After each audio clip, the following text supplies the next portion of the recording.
राहुल गांधी भारत जोड़ो यात्रा के तहत नफरत की दुकान बंद करने और प्यार की दुकान खोलने की जगह जगह बातें करते हैं और यही जो यात्रा है श्रीनगर में 30 जनवरी को अपनी समापन होगी। वहां पर भव्य रैली का आयोजन किया जाएगा और ये विपक्षी एकता को एकजुट दिखाने की एक पुरजोर ताकत 2024 के मद्देनजर एक संदेश देने की कोशिश न सिर्फ बीजेपी को बल्कि नरेंद्र मोदी को सीधे सीधे उस मंच से चुनौती दी जाएगी। लेकिन क्या 30 जनवरी को जो चुनौती राहुल गांधी पेश करेंगे, क्या नरेंद्र मोदी की सत्ता को क्या वो हिला पाएंगे? ये मैं इसलिए कह रहा हूं कि उन्होंने जो चिट्ठी लिखी है उस चिट्ठी में 21 पार्टियों के प्रमुख को चिट्ठी लिखी गई है, लेकिन 5 बड़ी पार्टी ऐसी है जिनके प्रमुखों को चिट्ठी नहीं लिखी गई है। तो ऐसे में क्या विपक्षी एकता मजबूत हो पाएगी?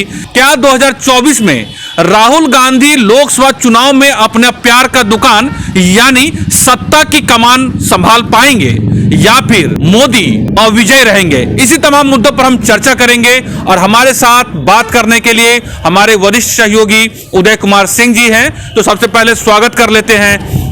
30 जनवरी को श्रीनगर में एक भव्य रैली का आयोजन होगा और विपक्षी एकता का संदेश देने की कोशिश करेंगे राहुल गांधी। क्या प्यार की दुकान ये खोल पाएंगे 2024 में? पंकज जी, जो 30 जनवरी को एक मंच पर लाने का प्रयास है विपक्षी दलों को, विपक्ष में जो है एक तरह से कहिए कि उनको एकता बनाने की बात जो हो रही है, उसमें राहुल गांधी कितना सफल होंगे ये उसी दिन पता चलेगा। और इसमें सवाल ये भी होते हैं कि 21 दलों को तो आपने, जैसा कि आपने बोला कि 21 दलों को तो आपने चिट्ठी भेज दी, वहाँ पे समापन जो समारोह होगा भारत जोड़ो यात्रा का, वहाँ आने के लिए 21 दलों को आपने चिट्ठियाँ भेजी, लेकिन 5 दलों को आपने नहीं भेजा है चिट्ठी। वो 5 दल कौन कौन से हैं पंकज जी, मैं अगर बताऊं तो एक तो अरविंद केजरीवाल की पार्टी आम आदमी पार्टी, एक तो अभी राष्ट्रीय पार्टी बनी है। हाँ, एक जो है वो वैसी की पार्टी है, एक नवीन पटनायक जी हैं जो कि उड़ीसा के मुख्यमंत्री हैं, और एक जो है वो केसीआर हैं जो कि अभी बिहार गए थे, वहाँ नीतीश कुमार के साथ जो है वो प्रयास उनका भी प्रयास है कि हम एकजुट करें विपक्ष को।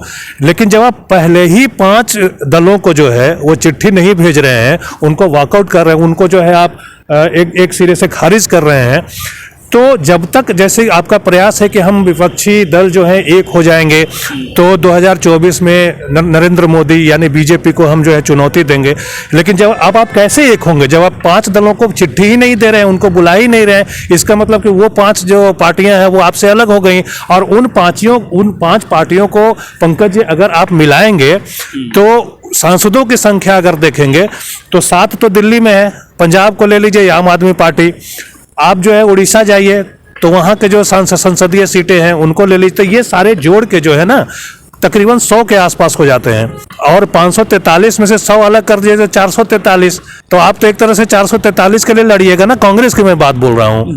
तो ये मुझे नहीं लगता है कि ये चुनौती दे पाएंगे नरेंद्र मोदी को, इसलिए कि जब तक एकता नहीं होगी, जब तक आप एक मंच पे नहीं आएंगे। 2018 में भी आपको याद होगा पंकज जी, एक साथ हुए थे लोग साउथ के एक स्टेट में। जी हाँ। लेकिन क्या हुआ? कुछ नहीं हुआ, बहुत बड़े अंतर से। इसमें एक बड़ा सवाल ये पैदा होता है कि जिस मुस्लिम वोट के लिए अल्पसंख्यक वोट कहा जाता है, जिसको लेकर जिसकी सबकी निगाहें उन पर है, क्योंकि ऐसा उनके बारे में मानना है कि वो एक पूरे चंक के तौर पे किसी पार्टी को देते हैं तो वहां जीत और हाथ और सीटों का जो फासला है माने वो बड़ा हो जाता है, और कांग्रेस के जो है परंपरागत वोटर के तौर पे रहे हैं जो मुस्लिम वोटर की बात है, ओवैसी का शामिल नहीं होना, क्योंकि ओवैसी अपने आप में जो पेश कर रहे हैं पूरे देश में, जहां जहां कांग्रेस है और सबसे ज्यादा नुकसान ओवैसी ही पहुंचा रहे, क्योंकि वो सीधे सीधे वोट में सेंधमारी नहीं कर रहे हैं। तो ओवैसी को साथ में लाने में सबसे ज्यादा दिक्कत राहुल गांधी को क्या है? इससे बड़ा संदेश क्या दे सकते थे कि चलो भाई ओवैसी है, मुस्लिमों के पैरोकार हैं, उनकी खुलकर वो बात करते हैं।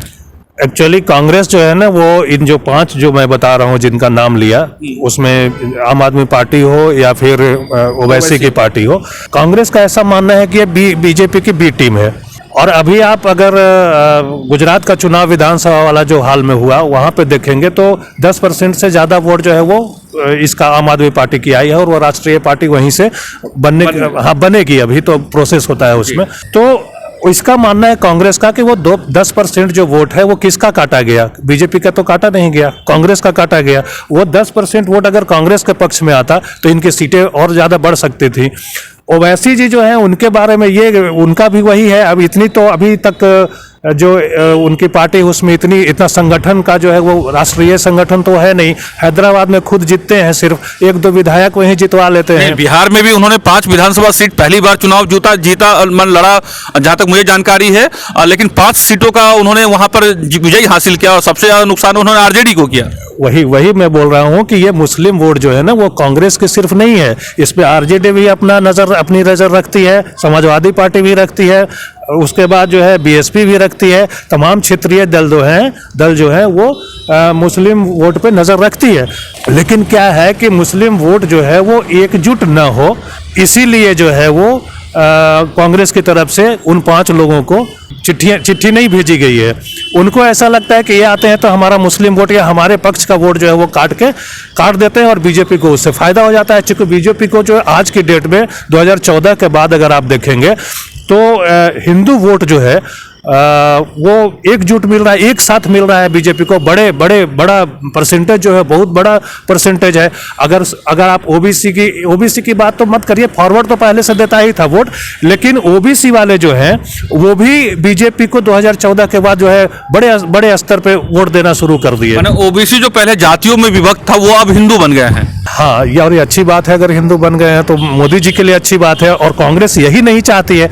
इसीलिए आजकल तो आप देख रहे हैं ना, जब भारत जोड़ो यात्रा की बात होती है तो राहुल गांधी कई मंदिरों में जा रहे हैं, वहाँ पूजा पाठ कर रहे हैं। और मैं दिखावा तो नहीं कहूँगा, लेकिन ये जो है बीजेपी वाले ऐसा बोलते हैं कि ये दिखावा है, ये नए हिंदू बन रहे हैं, लेकिन अपनी छवि बदलने की कोशिश जो है राहुल गांधी करने की कोशिश कर रहे हैं। जी हाँ, बिल्कुल यही बात है, छवि बदलने की कोशिश कर रहे हैं और बहुत हद तक उसमें मेरे ख्याल से उनको सफलता भी मिली है। क्योंकि उनकी जब बात हम आप कर रहे हैं या सारे मीडिया वाले कर रहे हैं तो उनको उसमें सफलता मिली है।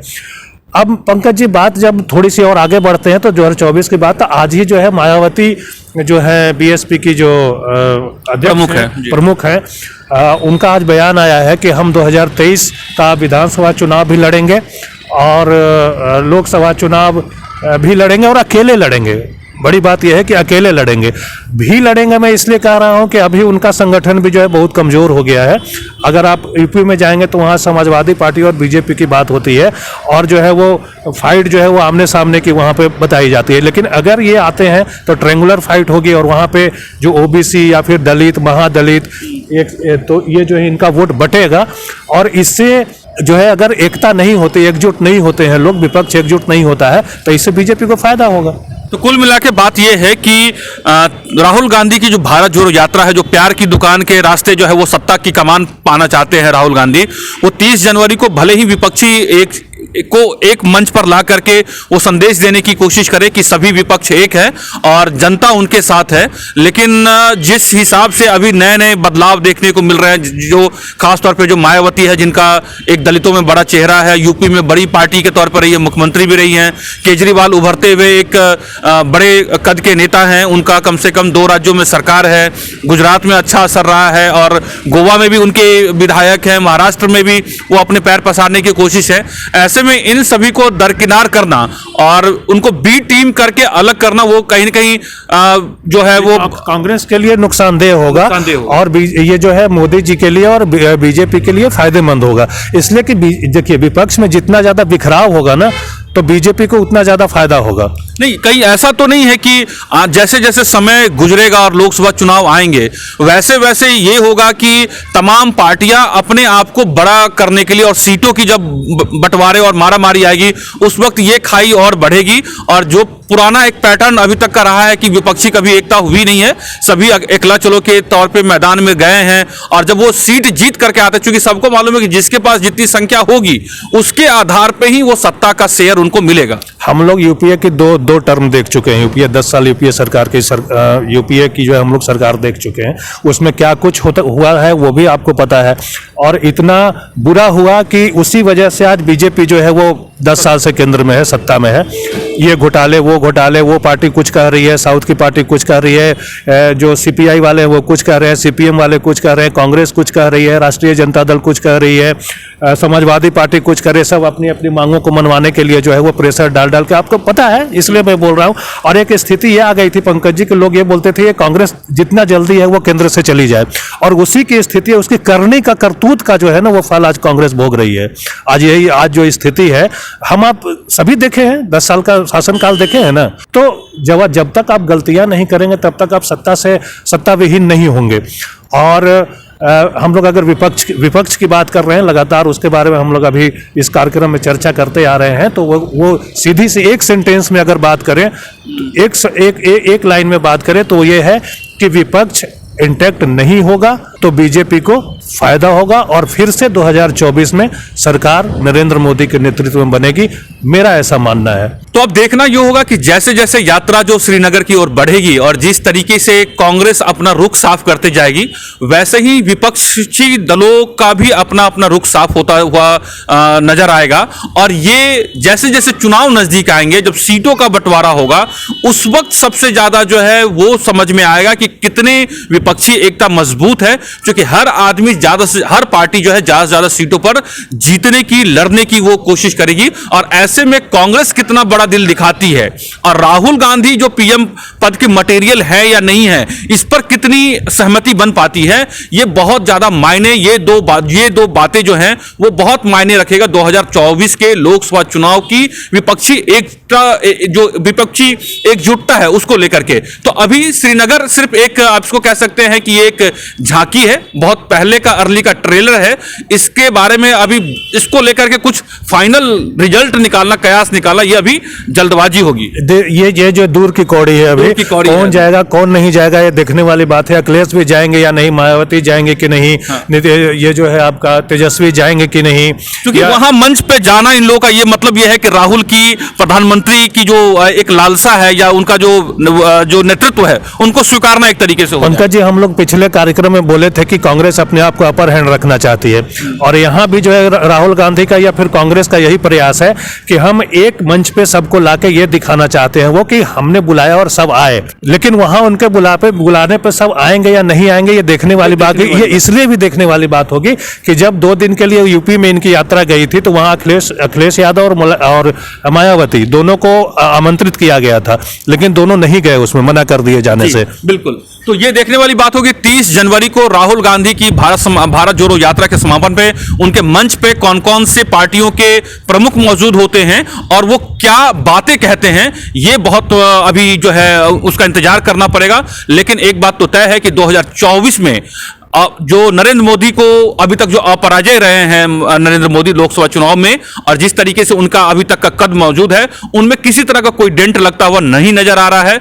उनके जो वोटर है उनके बीच में उनका अभी भी ग्राफ लगातार बना हुआ है, कभी उतार चढ़ाव थोड़े बहुत हुए हैं, लेकिन अभी भी उनका ग्राफ जो है वो स्थिर बना हुआ है। और ऐसे में देखने वाली बात, अभी कुछ भी कहना जल्दबाजी होगी कि मोदी 2024 में सत्ता से बाहर होंगे, ये अभी कहना बहुत ही जल्दबाजी होगी। तो इंतजार कीजिए 30 जनवरी का कि आखिर श्रीनगर में किस तरह का सियासी मंच सजता है और कौन कौन से राष्ट्र पार्टी के प्रमुख वहां मौजूद होते हैं और वो क्या बयानबाजी करते हैं। तो अभी लंबा इंतजार है, वक्त कीजिए, हम उसका भी विश्लेषण करेंगे। तो इस पूरे वीडियो में बस इतना ही। मुझे पंकज कुमार को और मेरे सहयोगी उदय कुमार सिंह को इजाजत लेने का वक्त हो गया है। अगर हमारा ये प्रोग्राम आपको अच्छा लगता है तो जरूर इस वीडियो को शेयर कीजिए, हमारे चैनल को सब्सक्राइब कीजिए। नमस्कार।